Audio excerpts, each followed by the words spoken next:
And I'm just using a file to put a slightly different configuration on the tail of this lock. That gives it kind of a different look than that pointed Manton style lock that we had on there before. Now I'm just going to cut a bevel all around the edge of this for inletting, and then we'll be good to go. Well, I've got the barrel pinned back in the stock, the real barrel, not the scrap barrel, because I need to orient everything around this touch hole now. So I want that to be in the middle of the pan. So in order to start off, I coated the back of the bolster here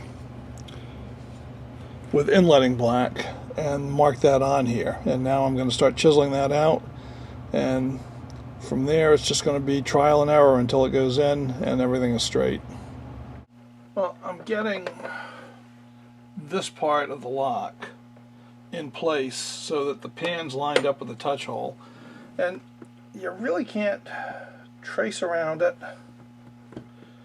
You've got to rely on transfer color and then eyeballs to get it right. Right now I'm lowering it just a little bit.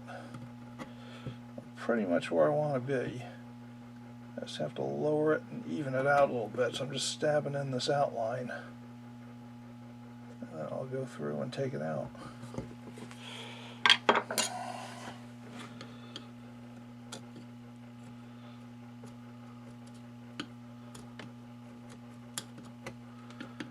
Okay, that's pretty good. Not perfect, but pretty good. So let's see. Let's see how we are lining up here. Just spread a little more transfer color on here just so that I have an even coat and I get all the wood chips off of it. And let me see how we're doing. Alright.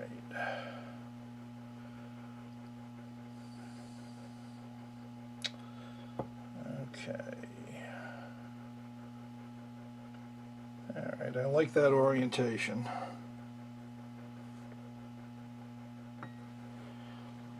Alright, so now I'm going to go ahead and I'm going to deepen that cut until I've got the plate laying flat on the stock. Then I can trace around that and start to sink everything to final depth.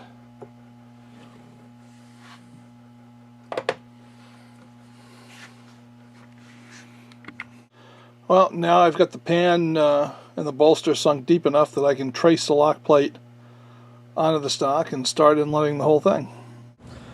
Okay, now we're at the point where I'm putting transfer color on the whole plate, and you can see where it's blackening the stock.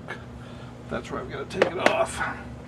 So we got quite a bit of work to do here. And I just want to take the color off and no more.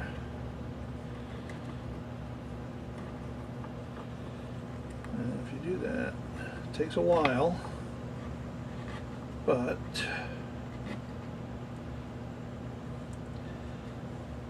eventually you'll get down, and hopefully by going slow you don't make any bonehead moves. So that's my goal, to not make any bonehead moves.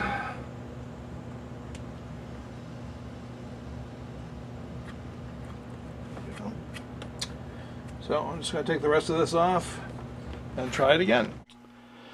Alright, so I think you can see that little white sliver of wood in there. We are almost all the way down, but you can see we're still a hair off. So we just got to take off a little more wood, and before you know it, we'll be all the way down. Alright, we got plenty of color up in here. This is when I really want to be careful, because I don't want to end up taking out the wood that's actually going to be supporting the two ends of my lock when all the guts are back in, because all of this stuff can go, but where we're working in here and in here, that we're going to need to support. So, you know, when everything is down where it belongs, I'm expecting to leave some color on there just to show it's got some support. So I've got to kind of be careful in here. So I'm going to take off this little piece of color right here. But I'm going to do it without going too far back. And that's not always easy. A tiny bit right here. Take off this little bit. This little bit. Now, I'm working with a pretty small chisel now, as I think you can see. And that's because I really want to be careful how much wood I'm taking off. So I just want to take off exactly where the color's laying and just work my way down nice and slow, and not end up taking up anything I need, you know, like along the edges over here and up front here, and that is not always easy.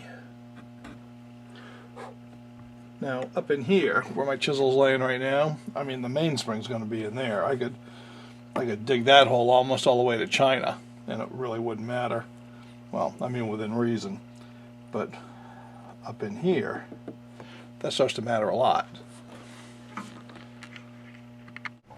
Okay, we're all the way in. We got a good tight fit. So now we got to put the components back on the lock and get it inletted. Okay, that's it for this update. If you like the video, be sure to hit like. And if you like the channel, you might think about subscribing, and then you won't miss any of the updates on this project.